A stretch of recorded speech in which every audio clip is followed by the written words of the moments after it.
सर्वांना नमस्कार. स्वागत आहे आपलं कायझेन MPSC या यूट्यूब चॅनलमध्ये. आता आपण डेली प्रॅक्टिस जी करत आहोत मॅथ आणि रिझनिंगची, त्याचा आजचा 10वा दिवस आहे.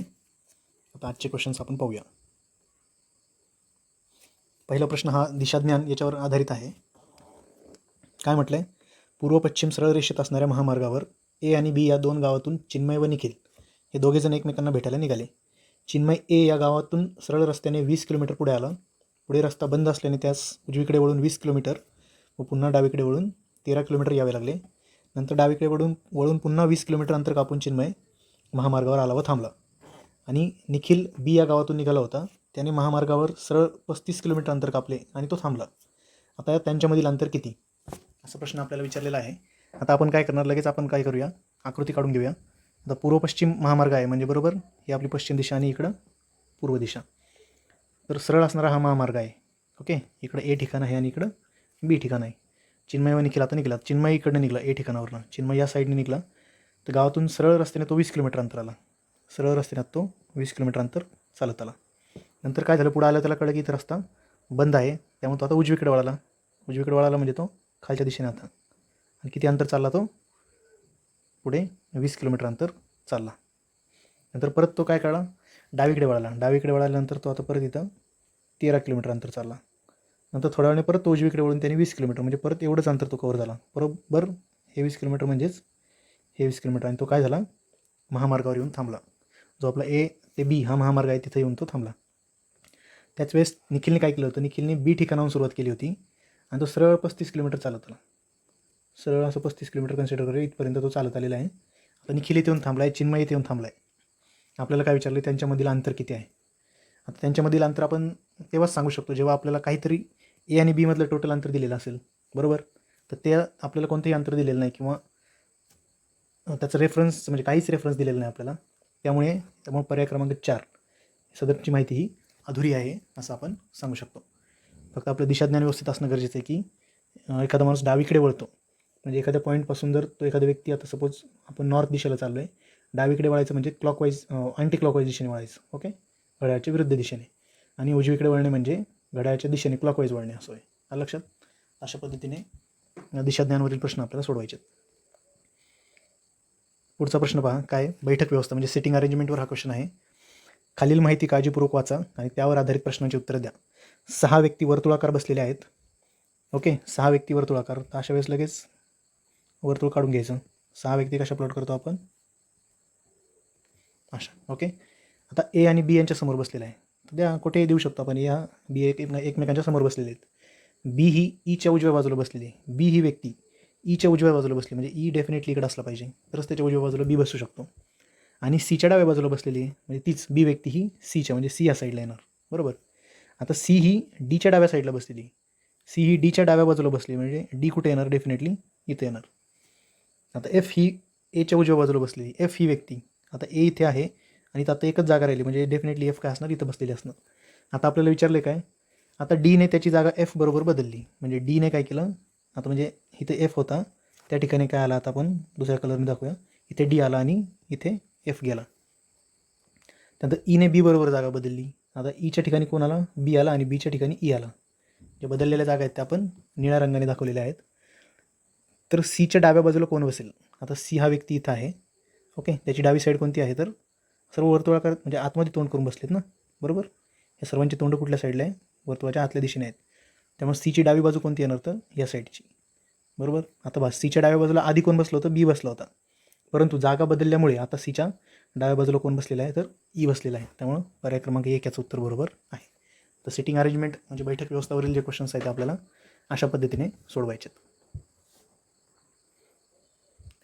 नक्की आपल्याला प्रश्न कोणत्या टॉपिकवर विचारले जातात यासाठी मी थोडे टॉपिक पण यात इन्क्लूड करत चाललेलो आहोत आणि वेगवेगळ्या टॉपिकचे प्रश्न आपण घेतले जेणेकरून एक प्रत्येक टॉपिकला ॲटलिस्ट आपला एक स्पर्श होऊन जावा आणि आपल्याला सर्व टॉपिकचं ज्ञान व्हावं, हाच हेतू याच्या मागं आहे. आता पुढचा प्रश्न, एक आकृतीवरील प्रश्न आपल्याला येतात पहा, की दिलेल्या आकृतीमध्ये त्रिकोण मोजा, चौकोन मोजा किंवा चौरस मोजा. तर त्या टाईपचा हा क्वेश्चन आहे. इथं खालील आकृतीमध्ये आपल्याला किती चौरस आहेत असं मोजायला सांगितलेलं आहे. तर ज्यावेळेस आपल्याला चौरस मोजायला सांगतात तर त्यावेळेस काय करायचं, सिम्पली नंबर देऊन घ्यायचे. 1 2 3 4, 1 2 3 4 असा नंबर आपण जेव्हा देतो तर काय करायचं आपल्याला, असे तिरकस गुणाकार करून त्यांची बेरीज करायची असते. म्हणजे 4 गुणिले 4 म्हणजे तो येतो 4चा वर्ग. अधिक 3 गुणिले 3 म्हणजे 3चा वर्ग, 2 गुणिले 2 म्हणजे 2चा वर्ग आणि पुढे 1 म्हणजे 1चा वर्ग. ते जेव्हा म्हणजे इथं पण 4 येत असतील आणि इकडे पण 4 येत असतील तेव्हा डायरेक्टली तुम्ही 1चा वर्ग अधिक 2चा वर्ग अधिक 3चा वर्ग अधिक 4चा वर्ग असं डायरेक्टली देखील घेऊ शकता. परंतु अडचण केव्हा निर्माण होती, जेव्हा आपल्याला म्हणजे 5 साईड दिली असं, अशी एक साईड इकडे एक्स्ट्रा असते आणि आता सांगतात चौरस मोजा, तर त्यावेळेस इकडे 5 संख्या येते आणि मग आपली अडचण तयार होते. बरोबर, तर ते देखील मी तेव्हा जो प्रश्न येईल त्यावेळेस तो सांगेल. आता फक्त एवढंच लक्षात ठेवा की असं दिलेलं असताना डायरेक्ट आपण काय करायचं, असं सूत्र लिहायचं. 4चा वर्ग 16, 3चा वर्ग 9, 2चा वर्ग 4 आणि 1चा वर्ग 1. 16 9 25 आणि 4 29 आणि 1 30. म्हणजे या आकृतीत चौरस किती आहे असं आपल्याला सांगितलं तर उत्तर पर्याय क्रमांक 4 हे आपलं येईल. चौरस काढताना काय करायचं, आपल्याला गुणाकारांची बेरीज घ्यायची. गुणाकारांची बेरीज म्हणजे तिरकस गुणाकारांची बेरीज असं कन्सिडर करूया आपण. तिरकस गुणाकारांची बेरीज. तर मी असं काय लिहिलं आहे, कारण कधी कधी आपल्याला काय करायला सांगतात की चौकोन मोजायला सांगतात. काय आता हे चौरस म्हणजे ज्याच्या चारही बाजू सारखे असतात आणि चौकोन म्हणजे ज्याच्या चारही बाजू सारखे नसतात, जसं की आयत वगैरे. यात चौकोन आपल्याला मोजायला सांगतात. म्हणजे चौरस आता फक्त आपण असाच घेऊ शकतो, हेच घेऊ शकतो, पण आयत घेताना तुम्ही हा पूर्ण असा देखील आयत घेऊ शकता. ओके, ते मोजायला सांगताना आपण काय करायचं, जेव्हा चौकोन आपल्याला मोजायला सांगतात, चौकोन मोजायला सांगतात तेव्हा बेरजेचा गुणाकार घ्यायचा. बेरजेचा तिरकस गुणाकार, बेरजेचा तिरकस गुणाकार म्हणजे काय थोडक्यात, तर आधी काय करायचं, आधी बेरीज करायची. आत्ता चौरस काढताना आपण आधी गुणाकार करत होतो, तिरकस गुणाकार असा गुणाकार करत होतो. आता बेरीज करायची. आता अशी उभी बेरीज करायची आणि आडवी बेरीज करायची. आता याची उभी बेरीज येते पहा, 1 अधिक 2 3, 3 आणि 3 6 आणि 4 10. सेम आडवी बेरीज देखील काय येणार, 1 अधिक 2 अधिक 3 अधिक 4 10. आणि आता ह्या बेरजेचा तिरकस गुणाकार करायचा. किती होतात ते, 10 गुणिले 10 100. म्हणजे या आकृतीमध्ये चौकोन म्हटलं तर किती, 100, पण चौरस म्हटले तर 30. आलं लक्षात.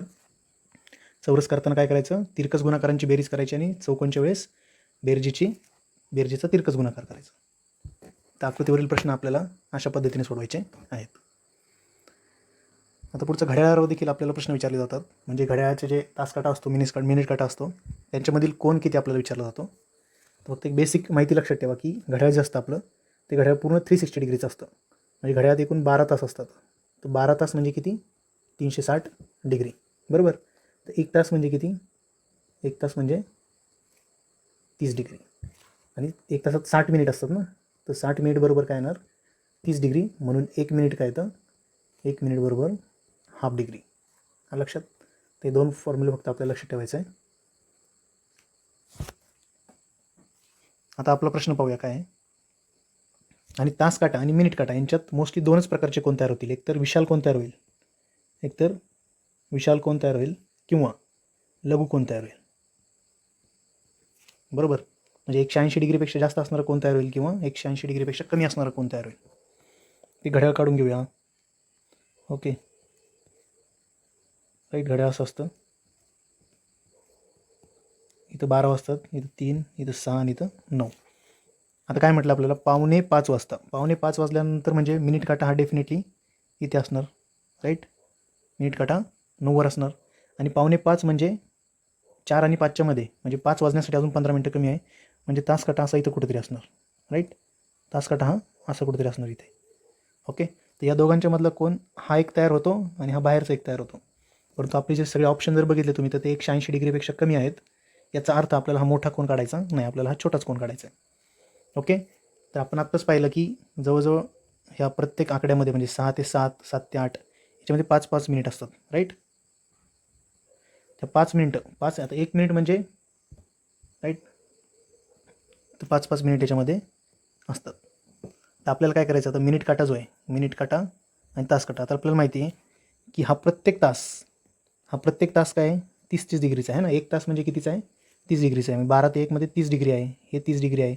असं प्रत्येक तासामध्ये 30 डिग्री आहे. तर डेफिनेटली आता पहा, इथं पण तुम्ही काढू शकता. आता हा 30 डिग्री, 7 ते 8 मधला 30 डिग्री, हा 30 डिग्री आणि हा 30 डिग्री. म्हणजे 30-30 60, 60 आणि 30 90 आणि 30 120 डिग्री तर डेफिनेटली झाली. आता काहीचा भाग हा 120 डिग्रीपेक्षा जास्त असणार, एवढा पार्ट आपला मोजायचा बाकी आहे. म्हणजे आपलं उत्तर जे येणार ते डेफिनेटली 120 डिग्रीपेक्षा तर जास्त असणार, त्यामुळे 120 डिग्री हा ऑप्शन येणार नाही. आता पहा, एक वाक्य लक्षात ठेवा की म्हणजे जेवढी मिनिटे मिनिट काटा पुढे जातो, मिनिट काटा पुढे जातो त्याच्या हाफ डिग्रीमध्ये तास काटा पुढे सरकतो.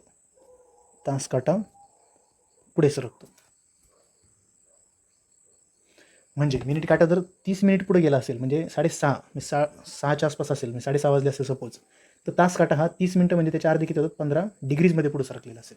आलं लक्षात? तर आत्ता आपला मिनिट काटा किती पुढे गेलेला आहे, 4:45 म्हणजे 4:45 ना. मिनिट काटा 45 मिनिटं पुढे गेलेला आहे.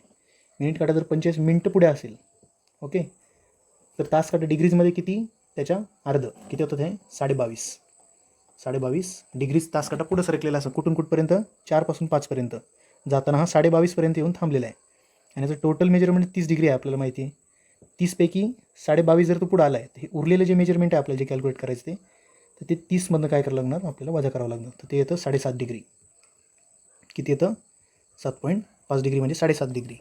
तर हे 120मध्ये काय करावं लागणार आपल्याला, 7.5 डिग्री ॲड करावे लागणार आहेत. येते लक्षात? त्यामुळे 120 अधिक 7.5 बरोबर किती होतं, 127.5. म्हणून 127.5 हे आपलं उत्तर बरोबर आहे. ते तुम्हाला समजून सांगताना आपल्याला एवढा वेळ लागतो आहे. तुम्ही एकदा प्रॅक्टिस केली की 20 ते 25 सेकंदात तुम्ही याचं उत्तर काढू शकता. पुढचा मुद्दा पहा. सिलॉजिझम म्हणजे काही तर्क आणि अनुमान याची वाक्य असतात. ओके, तर त्याविषयी आपल्याला पाहायचं आहे. काय म्हटले पहा, सर्व पुस्तके वह्या आहेत. ओके, सर्व पुस्तके वह्या आहेत. ही पुस्तके आहेत, ही वह्या आहेत. काही वह्या पुस्तके नाहीत. त्यातल्या काही वह्या काय आहेत, पुस्तके नाहीत, म्हणजे नाही आहेत. बरोबर, सर्व पुस्तके ह्या वह्या आहेत.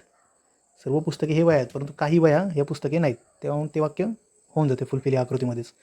काही कप वह्या आहेत.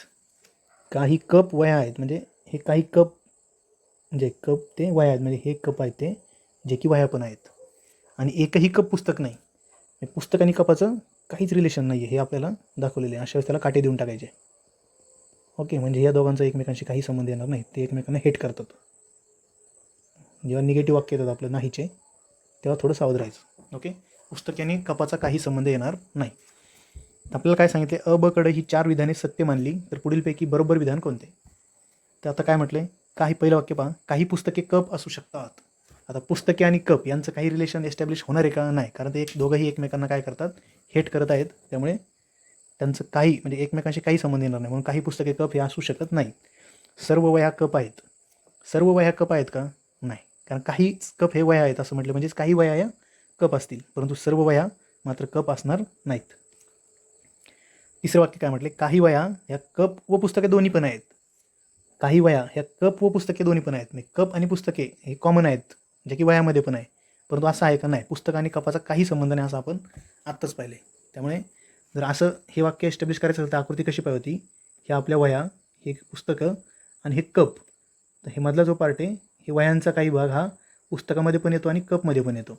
परंतु असं कुठं आहे का, नाही, त्या दोघांचा काही संबंध नाही, पुस्तक आणि कपचा. ते दोघंही एकमेकांना हेट करतात. त्यामुळे तिसरं वाक्य देखील चुकलेलं आहे. मग चौथं वाक्य काय, काही वह्या ह्या कप आहेत का, काही वह्या ह्या कप आहेत. बरोबर, काही वह्या ह्या काय आहेत, कप आहेत. त्यामुळे पर्याय क्रमांक 4 हे आपलं उत्तर बरोबर आहे. सिलॉजिझम याच्यावरील जे वाक्य आहेत ते आपल्याला अशा पद्धतीने वेन डायग्राम काढून आपण सॉल्व्ह करू शकतो. पुढचं पाय डायग्राम किंवा पाय चार्ट याच्यावर आपल्याला बऱ्याच वेळा क्वेश्चन आता विचारायला सुरुवात झालेली आहे, तर ते देखील आपल्यासाठी खूप इम्पॉर्टंट आहे. आता खालील वर्तुळालेखामध्ये एका शहरातील शिक्षित व अशिक्षित पुरुष आणि स्त्रिया यांची टक्केवारी दिलेली आहे. आपल्याला काय विचारलं आहे की शिक्षित पुरुष आणि शिक्षित स्त्रिया यांच्या संख्येमध्ये कितीचा फरक पडतो. आता शिक्षित पुरुष कुठे पहा, शिक्षित पुरुष इथं आहे 35% आणि शिक्षित स्त्रिया 33%. यांच्या टक्केवारीचं किती फरक आहे, हे तर आपल्याला भेटलं. टक्केवारीचं किती फरक आहे, 35% वजा 33%, 2% फरक आहे. आणि एकूण संख्या आपल्याला माहिती आहे, शिक्षित पुरुष आणि स्त्रियांची 2.5 लाख आहे, 2,50,000 दिलेली आहे. तर ते आपलं त्याचे 2% काढून घ्यायचे. 2% ऑफ 2.5 लाख, 2% म्हणजे 2/100 ऑफ म्हणजे गुणिले 2.5 लाख. हे 2 झिरोला हे 2 झिरो कट झाले, किती राहिले, हे 2,500. 2,500 गुणिले 2 किती होतात, 5,000.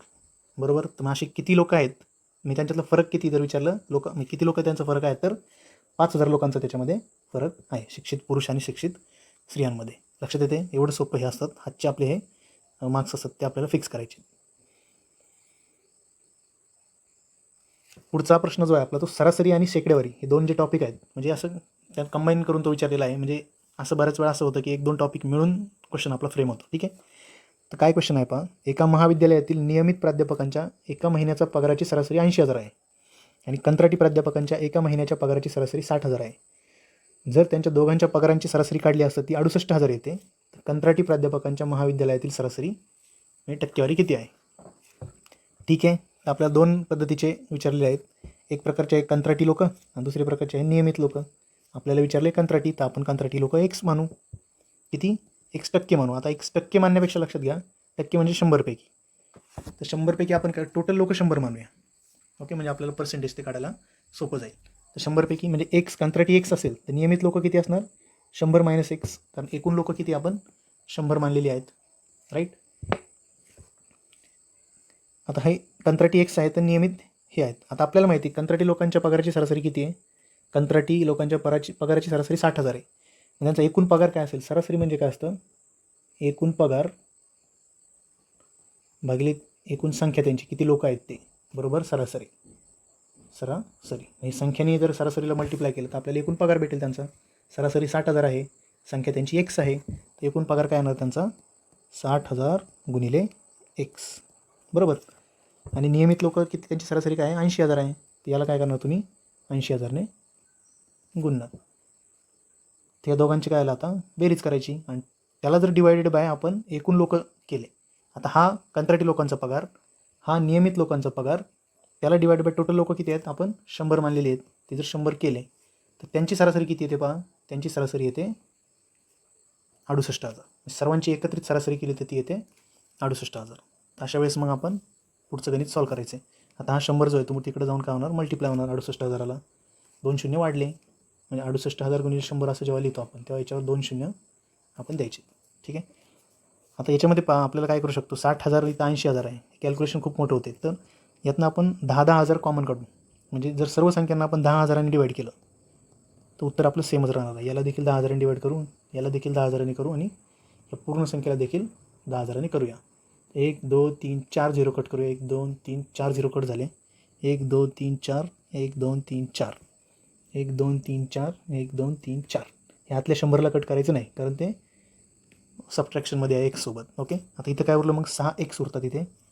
इकडे काय उरलं अधिक 8 गुणिले 100 - एक्स उरतात आणि इकडे उरतात 680. आता हे पुढे सॉल्व करूया. हा कंस सॉल्व करून घेऊया. 8 गुणिले 100 म्हणजे किती होतात 800 वजा 8 एक्स आणि इकडे 6 एक्स आहे तसंच बरोबर 680. आता 6 एक्स वजा 8 एक्स किती होतात वजा 2 एक्स. वजा 2 एक्स अधिक 800 बरोबर किती होतात 680. तर हेच मी थोडं पुढे इथं लिहितो. आता वजा 2 एक्स या साईडला घेऊन गेलं तर प्लस 2 एक्स होऊन जातील आणि 680 इकडे आणून 800मधून वजा करायचे. 800 वजा 680 तर हे किती होतात 120 बरोबर 2 एक्स. तर एक्स काय असेल 120 भागिले 2 म्हणजेच 60. आता एक्स आपली व्हॅल्यू काय आली 60 आली लक्षात. आणि 60 ही कितीपैकी आहे 100पैकी म्हणजे 100 लोकांपैकी हे 60 कंत्राटी आहे. म्हणजे किती पर्सेंट झाले ते 60% डायरेक्ट आलं. तेव्हा पर्याय क्रमांक 3 हे आपलं होतं. आपल्याला कंत्राटीच विचारले, जे विचारले तेच आपण काय केलं होतं एक्स मानलं होतं. अशा पद्धतीने सरासरी आणि शेकड्यावर यांची गणित आपण सोडू शकतो. पुढचा प्रश्न आहे एका चौरसाचे आणि आयताचे क्षेत्रफळ समान आहे. आता आयताची लांबी चौरसाच्या कोणत्याही एका बाजूच्या लांबीपेक्षा 5 सेंटीमीटरने जास्त आणि रुंदी 3 सेंटीमीटरने कमी आहे तर आयताची परिमिती काढा. सोपं आहे. जेव्हा तुम्ही आकृत्या हे करून घेता तेव्हा ते अजून सोपं जातं. ठीक आहे, काय म्हटले आता चौरसाची लांबी आपण एक्स मानूया. आता चौरसा चारही बाजू सेम असतात त्यामुळे ते एक्स एक्स एक्स सगळीकडं ते सेम होऊन जातील. आपल्याला काय म्हटलं आयताची लांबी ही चौरसाच्या कोणत्याही एका बाजूच्या लांबी, आता चौरसाची कोणतीही बाजू म्हणजे ती एक्सच झाली, त्या लांबीपेक्षा 5ने जास्त आहे. म्हणजे ही जी आयताची लांबी असणार आहे ती 5ने जास्त असणार आहे.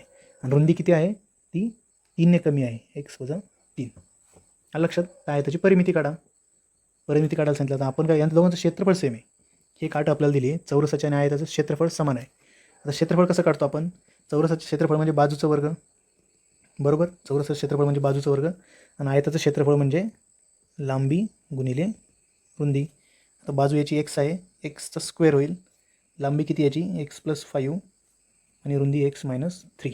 हा कंस जर आपण मल्टिप्लाय करून घेतला तर या साईडचा तर इथं लिहितो मी एक्स स्क्वेअर इक्वल्स टू हा x into x x square, त्यानंतर हा एक्स इंटू -3 -3x, त्यानंतर 5 × x अधिक 5x आणि हे 5 × -3 वजा 15.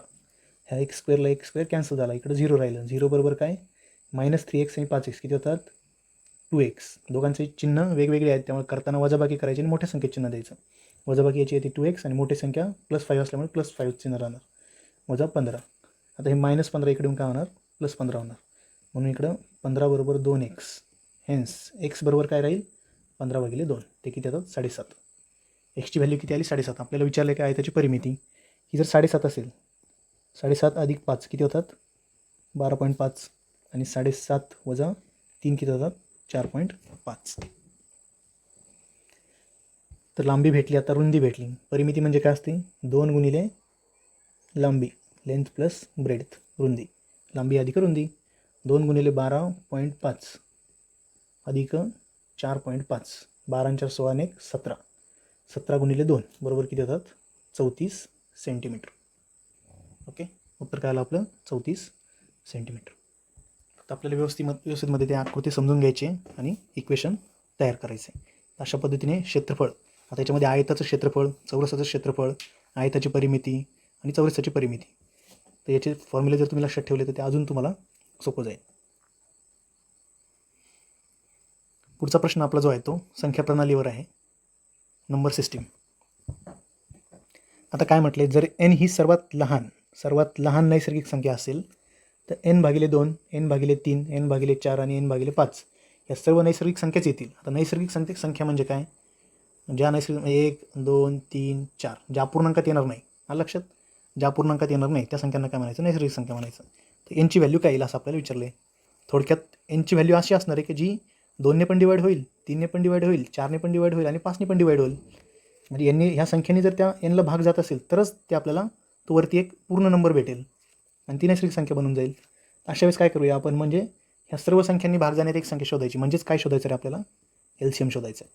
हा ॲक्च्युली LCMचा देखील क्वेश्चन आहे, पण तिथे मी LCM लिहिला असतं तुमच्या लगेच लक्षात आलं असतं याचं LCM काढायचं आपल्याला. लक्षात हे 2, 3, 4, 5 या संख्यांचा LCM कसा काढतो आपण, 2, 3, 4 आणि 5 सेम नंबरने डिवाईड करायचं. बे एक बे बे ज्याला डिवाईड होत नाही त्याला तसंच ठेवायचं 2 आणि 5.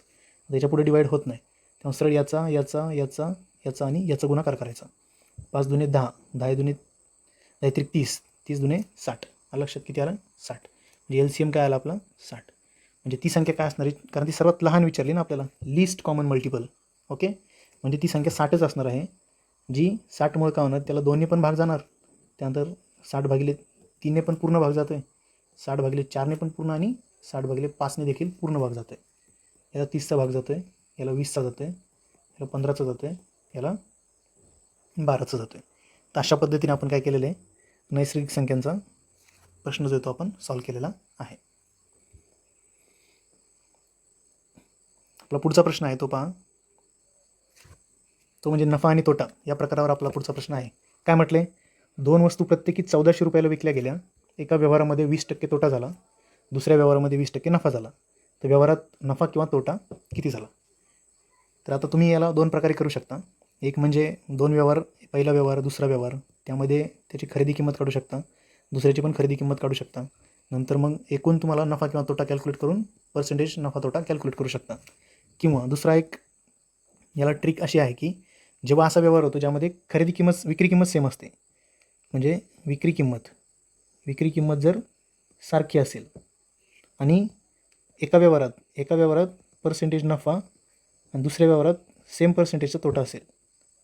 ओके, म्हणजे पहिल्या व्यवहारात सपोज X% नफा झाला आणि दुसऱ्या व्यवहारात X% तोटा झाला. तर अशा वेळेस काय करायचं, सरळ अशा व्यवहारामध्ये नेहमी तोटा होतो. तो कितीचा तोटा होतो पहा,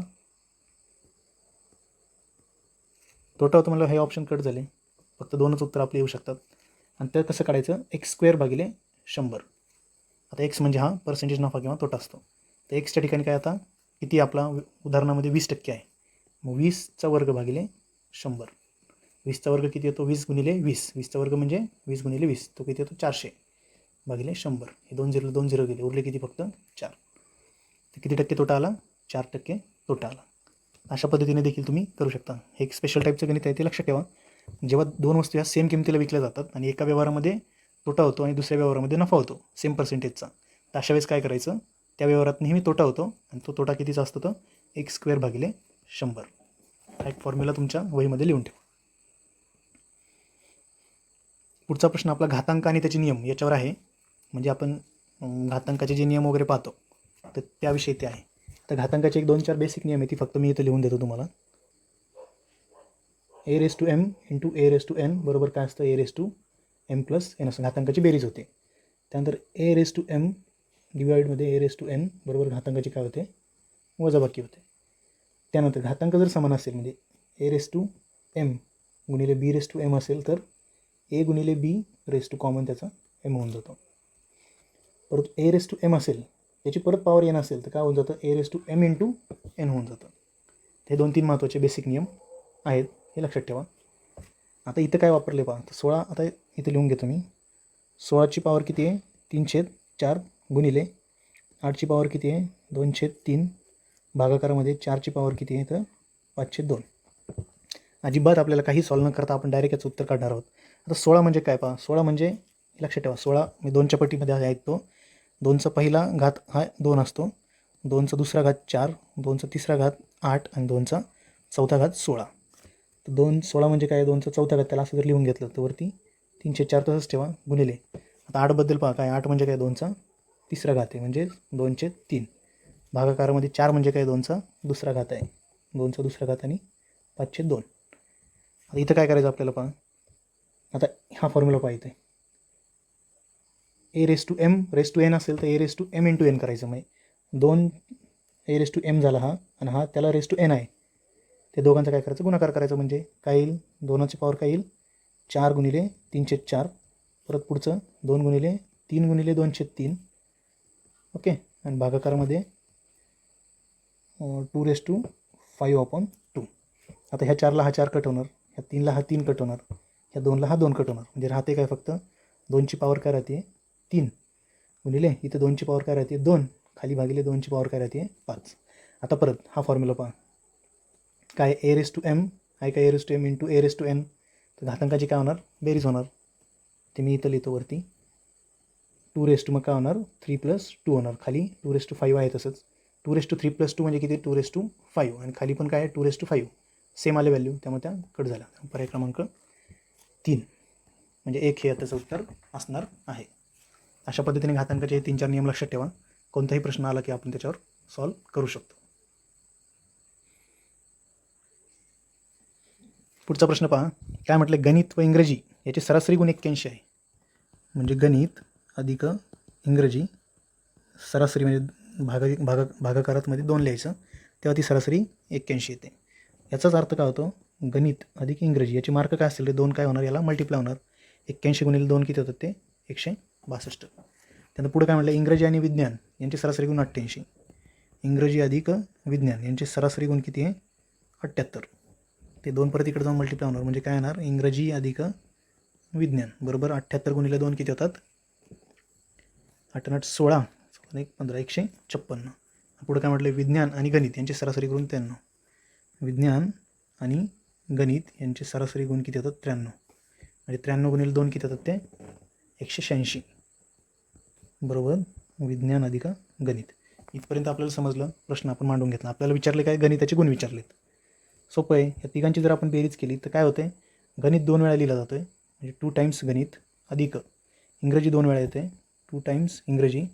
आता विज्ञान 2 वेळा येते, 2 टाइम्स विज्ञान बरोबर. ह्या तिघांची जर बेरीज केली तर किती येते, 6 6 12 आणि 1 2 14, 8 5 13 6 19 1 20, 2 3 4 आणि 1 5 किती होतात, 504. हा बघा, प्रत्येकाला 2 2 2 आहे, तर आपण काय करूया, सगळीकडे 2 2नी डिवाईड करूया. अशा वेळेस काय येईल, मग इथं फक्त गणित राहील अधिक, इकडं फक्त इंग्रजी राहील, पुढं फक्त विज्ञान राहील. आणि पुढं 504 भागिले 2 किती होतात, 252. आलं 252. आता मला सांगा, आपल्याला गणित विचारलं आहे, म्हणजे गणितच काढायचं. आता मग इंग्रजी आणि विज्ञानाचे गुण आपल्याला माहिती आहे. इंग्रजी आणि विज्ञानाचे गुण किती आहे, 156. ते 156 जर इथं ठेवलं, गणित आहे तसं ठेवूया, बरोबर 252. मग गणित काय येईल, गणित बरोबर 252 वजा 156 जर आपण केलं 6 6 12 6 96 0 म्हणजे 96 गुण काय येणार आपले गणिताचे येत आहेत. त्यामुळे पर्याय क्रमांक 4 हे आपलं उत्तर बरोबर आहे. पुढचा प्रश्न पहा आपला काय. आता हा गुणोत्तर व प्रमाण या टॉपिकचा हा प्रश्न आहे. रेखा आणि नेहा यांच्या सध्याच्या वयाचे गुणोत्तर 7:5 आहे. तर जर 6 वर्षांनी त्यांच्या वयाचे गुणोत्तर 4:3 असेल तर नेहाचे सध्याचे वय किती. आता नेहाचे सध्याचे वय पहिली रेखा आहे आणि दुसरी नेहा आहे. नेहाचं 5च्या पटीत असणार, रेखाचं 7च्या पटीत, म्हणजे हिचं 7x असणार आणि हिचं 5x. आता जर आपल्याला कधी कधी काय होतं, आपल्याला वेळ नसतो, असे प्रश्न बरोबर शेवटाकडे असतात. जर पेपर असतो त्याच्या शेवटाकडे असे सोपे सोपे प्रश्न असतात. तर तुम्हाला नेहाचं वय आपल्याला विचारले, नेहाचं वय. मग एक तर तुम्ही कॉमन सेन्स वापरू शकता की नेहाचं वय हे 5च्या पटीत असणार आहे डेफिनेटली. मग 5च्या पटीत कुठला नंबर दिसतो आपल्याला ऑप्शनमध्ये. हा नाही आहे, हा नाही आहे आणि हा नाही आहे. फक्त एकच पर्याय जो आहे तो 5च्या पटीत दिसतो आहे. हा लक्षात. आणि सध्याचंच वय विचारले आणि हे देखील सध्याच्या वयाचंच गुणोत्तर आहे.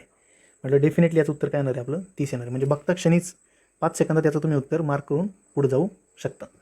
ठीक आहे. परंतु आता आपण सॉल्व करून दाखवूया. यांच्या सध्याच्या वयाचं गुणोत्तर जर 7:5 असेल तर सध्याची वय काय असतील त्यांची 7x आणि 5x. 6 वर्षांनी त्यांचं वयाचं गुणोत्तर बदलते. मी सध्या वय काय बघा, इथं रेखा लिहितो, इथं नेहा लिहितो. सध्या 7x आहे आणि इकडं 5x आहे.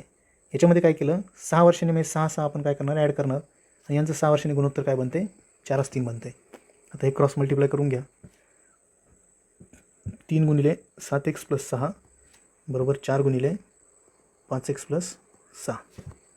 7 त्रिक 21x + 6 त्रिक 18, 4 पंचे 20x + 24. 20x इकडं काय होणार मायनस होणार. 21x - 20x = 24. 18 जाऊन तिकडं मायनसमध्ये जाणार. इकडे x राहिला, इकडे काय झालं फक्त 6 राहिला.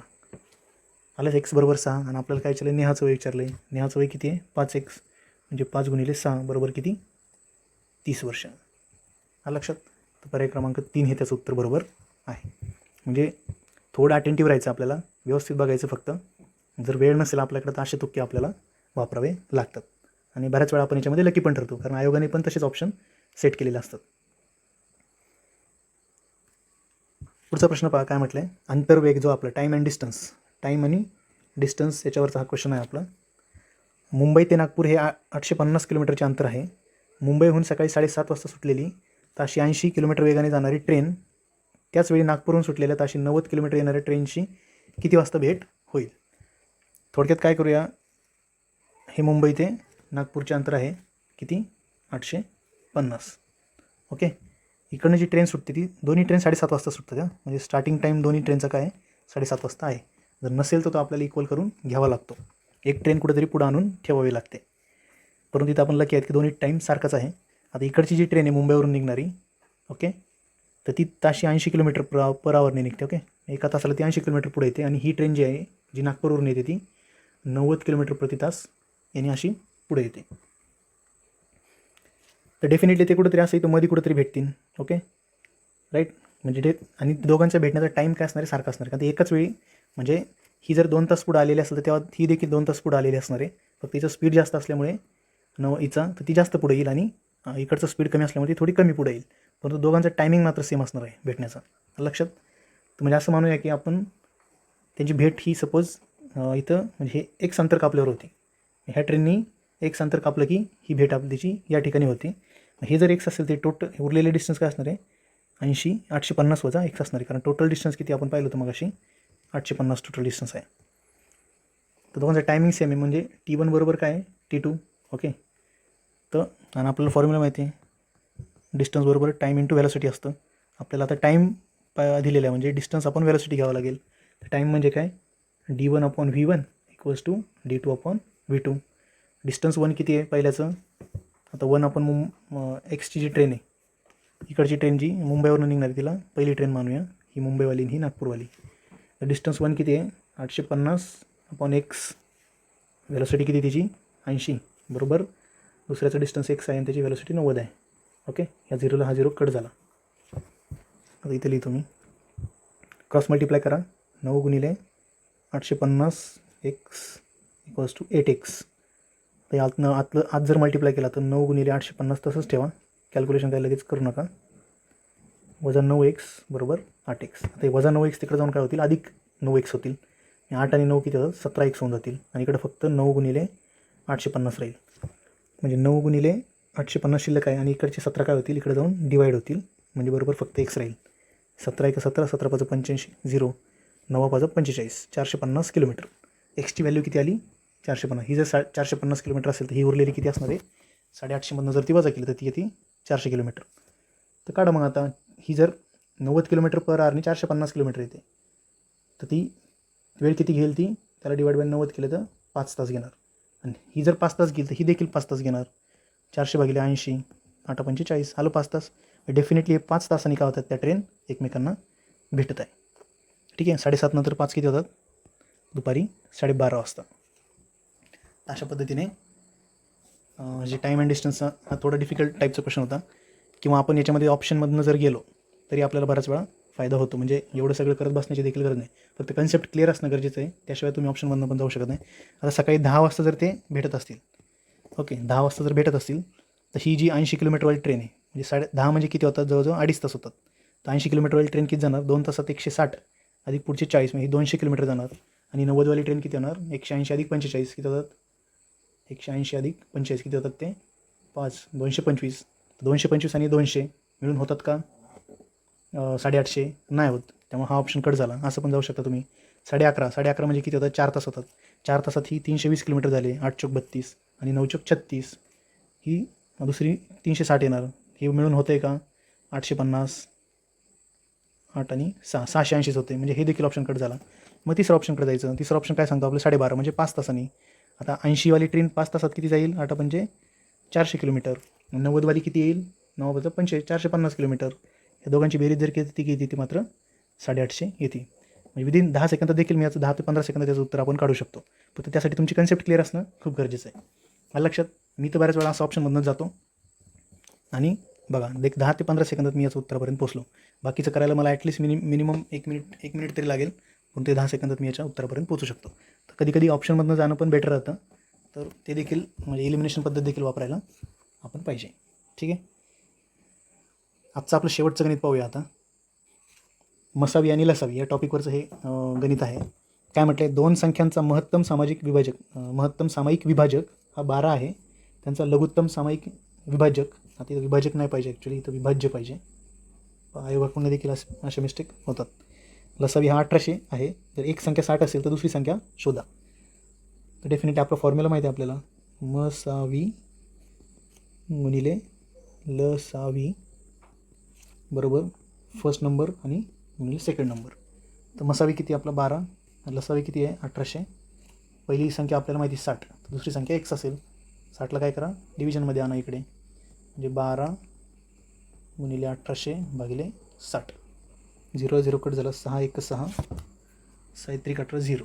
ओके. 12 गुणिले 30 किती होतात, 12 3 36 आणि 1 0, 360. म्हणजे एक्सची व्हॅल्यू काय आली, 360. कुठे x 360, पर्याय क्रमांक 4मध्ये. तर अशा पद्धतीने आपण लसावी आणि मसावी यांच्या गणितांना सोडवायचं आहे. ठीक आहे. थांबूया आज या ठिकाणी. आजचे आपले जे डेली प्रॅक्टिसमधील क्वेश्चन होते ते आपण व्यवस्थितरित्या कंप्लीट केलेले आहे. Thank you very much.